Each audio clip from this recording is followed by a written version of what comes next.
नमस्कार दोस्तों, आप सभी का स्वागत है हमारे इस YouTube चैनल सरस्वती जी के क्लासेस में।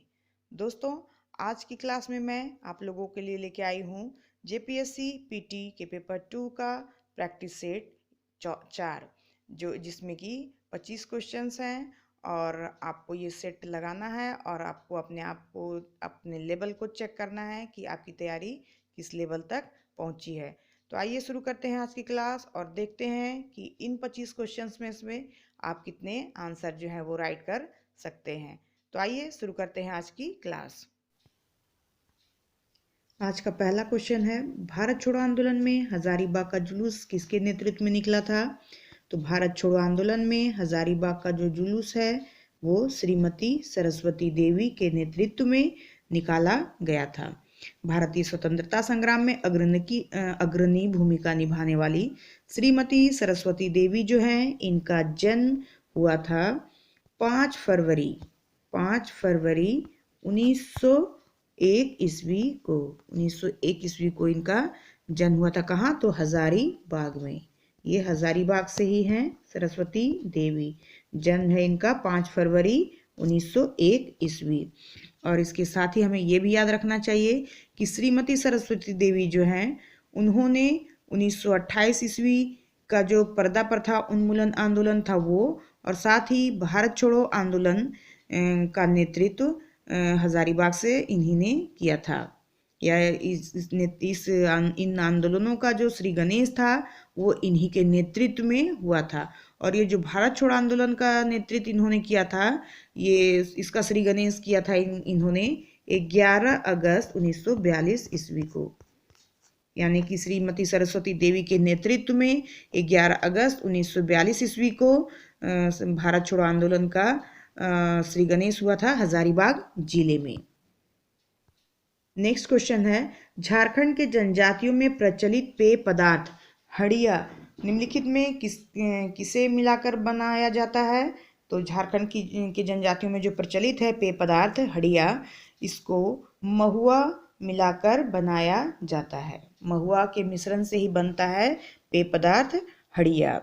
और ये जो है हड़िया संथाल जनजातियों का पेय पदार्थ है, साथ साथ अन्य जनजातियों का भी ये प्रिय पेय पदार्थ है। इसका सेवन जो है शादी विवाह या फिर शुभ अवसर पर किया जाता है। महुआ, कोदो, चावल, इन सभी को मिलाकर जो है वो हड़िया तैयार किया जाता है। नेक्स्ट है, झारखंड की जनजातियों में जननी शिकार प्रथा किसके द्वारा मनाया जाता है? तो झारखंड की जनजातियों में ये जो जननी शिकार या जनी शिकार भी कहीं कहीं से लिखा जाता है, तो ये जो है ये केवल महिलाओं के द्वारा किया जाता है। जनी शिकार जो है वो केवल महिला जनजातियों द्वारा पुरुष वस्त्र पहनकर किया जाता है, और इसमें महिलाएं जो हैं पुरुष वस्त्र धारण करके रात में शिकार करती हैं, और यह शिकार खेलने की अनूठी प्रथा है। झारखंड में आयोजित 34वें राष्ट्रीय खेल का शुभंकर क्या था? तो ये जो 34वें राष्ट्रीय खेल का शुभंकर क्या था? छउआ, जो कि झारखंड में कहाँ आयोजित किया गया था? तो 2011 ईस्वी में। 2011 ईस्वी में ये बिरसा मुंडा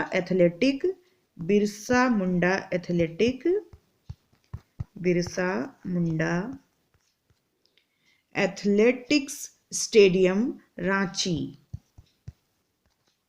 रांची में आयोजित किया गया था। और ये जो शुभंकर छउआ है ये झारखंड का एक हिरन है। और जनजातियों में छउआ का अर्थ होता है क्या? तो छोटा लड़का। और यहाँ की जो लोकल भाषा है उसमें छउआ हिरन का बच्चा है। अंधी और ओपोरतिपी नाम से प्रचलित विवाह किन जनजातियों से संबंधित है? तो ये जो हो अंधी और ओपोरतिपी है ये हो जनजाति से संबंधित विवाह है। हो जनजातियों में बहिर्गोत्रीय विवाह होता है तथा इनमें अंधी विवाह, दीकू अंधी, अनुदर विवाह तथा राजी खुशी विवाह भी शामिल है। इतने प्रकार के विवाह जो है वो हो जनजातियों में होती है या प्रचलित है। नेक्स्ट है, झारखंड के किस जनजाति का गांव भोईहरी के नाम से प्रचलित है? झारखंड के किस जनजाति का गांव को भोईहरी कहा जाता है? तो ये है उरांव जनजाति। उरांव जनजातियों का जो गांव है उसे भुईहरी के नाम से जाना जाता है या पुकारा जाता है। पहले गांव में एक गोत्र के लोग रहते थे, धीरे धीरे अनेक गोत्रों के लोग आए। अब यह जो है मिश्रित व्यवस्था हो चुकी है और कई गांवों को मिलाकर एक पढ़ा पंचायत की व्यवस्था की जाती है, जिसका प्रमुख कौन क्या कहलाता है? इसका प्रमुख जो है वो पढ़ा राजा कहलाता है। पढ़ा राजा। नेक्स्ट है, किस नदी घाटी पर मैथन एवं पंचेत पनबिजली पावर स्टेशन स्थित है? तो ये किस नदी पर स्थित है? मैथन और पंचेत पावर बिजली स्टेशन। तो ये है किस पे? बराकर नदी पे।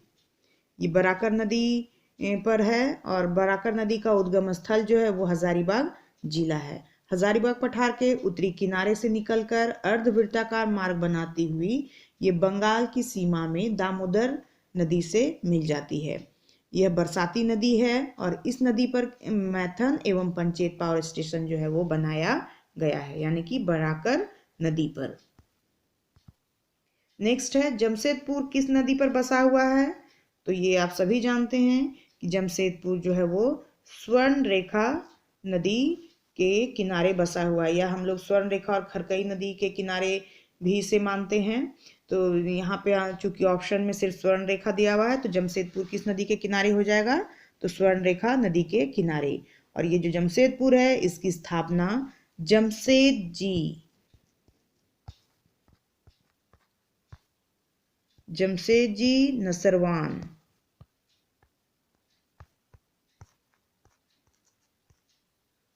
नसरवान जी टाटा द्वारा की गई है। नेक्स्ट है, झारखंड का शिमला किसे कहा जाता है? तो झारखंड का शिमला जो है वो नेतरहाट को कहा जाता है। साथ ही नेतरहाट को छोटा नागपुर की रानी भी कहा जाता है। तो ये भी क्वेश्चन पूछा जाता है कि छोटा नागपुर की रानी के नाम से किसे जाना जाता है? तो ये भी नेतरहाट को ही जाना जाता है। और ये जो नेतरहाट है ये झारखंड के लातेहार जिला में अवस्थित है, लातेहार जिला में। नेक्स्ट है, शेरशाह ने बंगाल पर अधिकार करने के क्रम में झारखंड के किस रास्ते का उपयोग किया था? तो शेरशाह ने बंगाल पर अधिकार करने के क्रम में झारखंड के तेलियागढ़ी रास्ते का उपयोग किया था तथा हुमायूं के साथ संघर्ष के दौरान शेरशाह ने अपने अनेक अभियानों में इस क्षेत्र का उपयोग किया था। अगला क्वेश्चन है, मध्यकालीन शासक फिरोज तुगलक ने झारखंड में किस स्थान को अपनी राजधानी बनाया था? तो फिरोज तुगलक जो है उन्होंने झारखंड के सतगांव को अपनी राजधानी बनाया था। फिरोज तुगलक ने छोटा नागपुर के हजारीबाग पर आक्रमण किया और सतगांव का जो इर्द गिर्द एक बड़े क्षेत्र पर शासन कायम किया था और इसी क्रम में इन्होंने सतगांव को अपनी राजधानी बनाया था।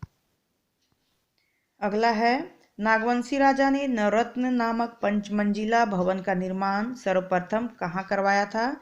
तो नागवंशी राजा ने सर्वप्रथम नवरत्न नामक पंचमंजिला भवन का निर्माण कराया था दोईसा में।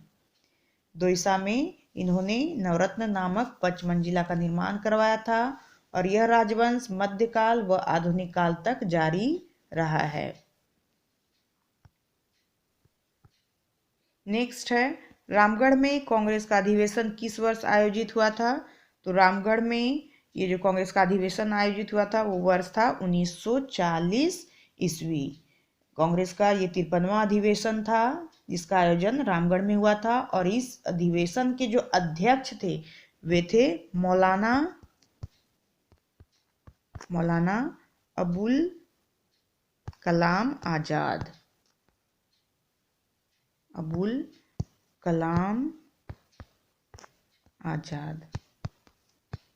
53वां अधिवेशन 1940, अध्यक्ष हुए मौलाना अबुल कलाम आजाद। और अधिवेशन के साथ ही चरखा संघ द्वारा एक प्रदर्शनी का भी आयोजन किया गया था।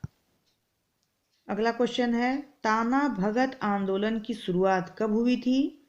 तो ये जो ताना भगत आंदोलन है इसकी शुरुआत जो है 19 अप्रैल 1914 ईस्वी में हुई थी।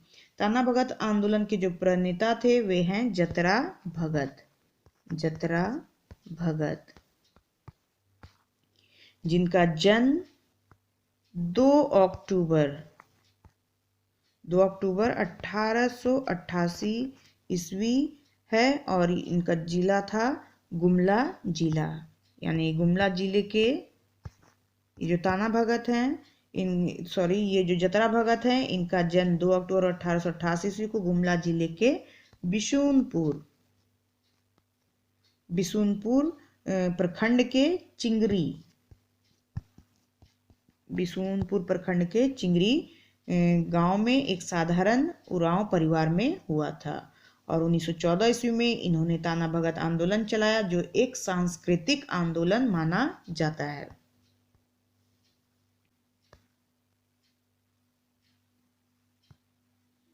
अगला है, झारखंड का वह जलप्रपात कौन सा है जहां पर 100 मीटर की ऊंचाई से जल गिरता है। तो ये झारखंड का कौन सा प्रपात है जहां 100 मीटर की ऊंचाई से जल गिरता है। तो इसका आंसर हो जाएगा हुंड्रू जलप्रपात। ये दूसरा सबसे ऊंचा जलप्रपात है झारखंड का, दूसरा। और अगर पहले की बात की जाए तो ये है कौन सा जलप्रपात, तो ये है बूढ़ा घाघ जलप्रपात। कौन सा है, तो बूढ़ा घाघ जलप्रपात पहला सबसे ऊंचा जलप्रपात। झारखंड का सबसे ऊंचा जलप्रपात हो गया बूढ़ा घाघ, और दूसरे नंबर पे आता है हुंड्रू जलप्रपात। ये जो बूढ़ा घाघ है वो लातेहार जिला में है, और ये जो हुंड्रू है ये रांची में स्वर्णरेखा नदी पर अवस्थित है। साथ ही जो दसम है वो भी रांची में ही है, कांची नदी पर। जोन्हा जो है वो भी रांची में ही है, और ये राडू नदी पर स्थित है।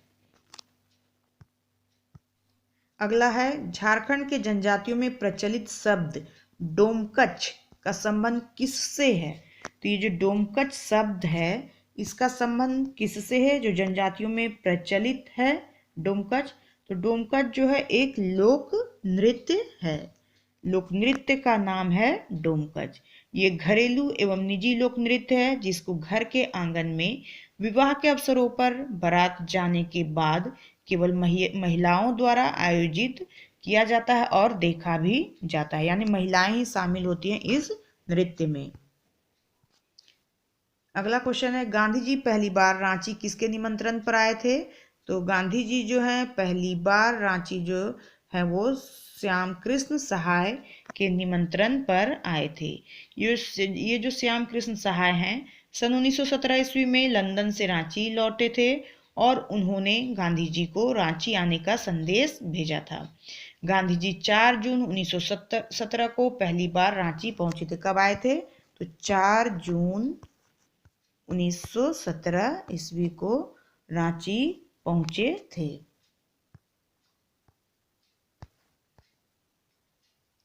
नेक्स्ट है, बिरसा मुंडा का जन्म कब हुआ। तो बिरसा मुंडा का जन्म कब हुआ है, तो ये इनका जन्म हुआ है 15 नवंबर 1975 ईस्वी। इसका आंसर सभी को पता होगा। इनका जो जन्म है ये खूंटी जिला में उलिहातू नामक ग्राम में हुआ था। 15 नवंबर 1875 ईस्वी को बिरसा मुंडा का जन्म हुआ है। 15 नवंबर 1875 ईस्वी, उलिहातू गांव, और जिला है खूंटी जिला। नेक्स्ट है, झारखंड में तांबा उत्पादन का प्रमुख जिला कौन सा है। तो झारखंड में तांबा उत्पादन का जो जिला है वो है पूर्वी सिंहभूम। पूर्वी सिंहभूम तांबा उत्पादन में अग्रणी है, और उत्पादन तथा भंडारण की दृष्टिकोण से झारखंड जो है वो भारत का अग्रणी राज्य है। नेक्स्ट है, सोन नदी झारखंड के किस जिले में सर्वप्रथम प्रवेश करती है। तो ये जो सोन नदी है ये झारखंड के गढ़वा जिले में सर्वप्रथम प्रवेश करती है। सोन नदी का जो उद्गम स्थल है ये अमरकंटक की पहाड़ी है, तथा अगर अपवाह क्षेत्र की बात की जाए तो ये पलामू और गढ़वा जिला है। यानी झारखंड में अगर अपवाह क्षेत्र की बात की जाए तो ये पलामू और गढ़वा जिला में बहती है। पलामू और गढ़वा जिला में। इसका उद्गम हो गया अमरकंटक पहाड़ी और यह गंगा की सहायक नदी भी है। सोन नदी जो है वो गंगा नदी में जाके मिल जाती है। अगला क्वेश्चन है, बिहार के कितने प्रतिशत भूभाग को पृथक कर अलग झारखंड राज्य का निर्माण किया गया? तो बिहार के 46% भूभाग को पृथक कर अलग झारखंड राज्य का निर्माण किया गया है। नेक्स्ट है, झारखंड का एकमात्र जिला कौन है जहां से गंगा नदी प्रवाहित होती है? तो झारखंड का ये सभी जानते होंगे कि ये एकमात्र जिला है साहेबगंज, जहां से गंगा नदी जो है वो प्रवाहित होती है। साहेबगंज जिले की जो उत्तरी सीमा का निर्माण है वो गंगा नदी करती है और यह उत्तर पश्चिम कोने से प्रवेश कर पूरब की ओर सकरी गली तक प्रवाहित होती है तथा दक्षिण की ओर मुड़ जाती है, जिसके कारण यह जिले की पूर्वी सीमा का निर्माण करने लगती है। नेक्स्ट है, झारखंड में कुल मान्यता प्राप्त अनुसूचित जनजातियां कितनी हैं? तो झारखंड में कुल मान्यता प्राप्त अनुसूचित जनजातियों की वर्तमान संख्या है 32। भारत सरकार ने कंवर जनजाति को 31वां और कोल जनजाति को 32वां जनजाति की मान्यता प्राप्त की है। यानी कि 31वां नंबर की मान्यता जो दी गई है जनजाति के रूप में उसे कंवर है और 32वां में कोल जनजाति। नेक्स्ट एंड लास्ट है, पूर्व मध्यकालीन संस्कृत साहित्य में छोटा नागपुर को किस नाम से पुकारा जाता है? तो पूर्व मध्यकालीन संस्कृत साहित्य में छोटा नागपुर को कहा जाता है क्या? तो कलिंद देश। कलिंद देश के नाम से जाना जाता है इसे पूर्व मध्यकालीन संस्कृत साहित्य में। मध्यकाल के प्रारंभ से ही छोटा नागपुर कई छोटे छोटे हिंदू और अर्ध हिंदू शासकों के राज्य रहे हैं, जिनमें कोकरा के नागवंशी, पलामू के रक्सेल, सिंहभूम के सिंहवंशी तथा मानभूम के मानवंशी प्रमुख शासक रहे हैं। तो ये थे आज के 25 क्वेश्चंस जो कि हमारा सेट नंबर 4 है। तो आपने इसमें कितने आंसर सही किए हैं ये हमें कमेंट के द्वारा ज़रूर बताएं। तो आज के लिए बस इतना ही। नेक्स्ट वीडियो में हम फिर मिलते हैं। तब तक के लिए धन्यवाद। जय हिंद, वंदे मातरम।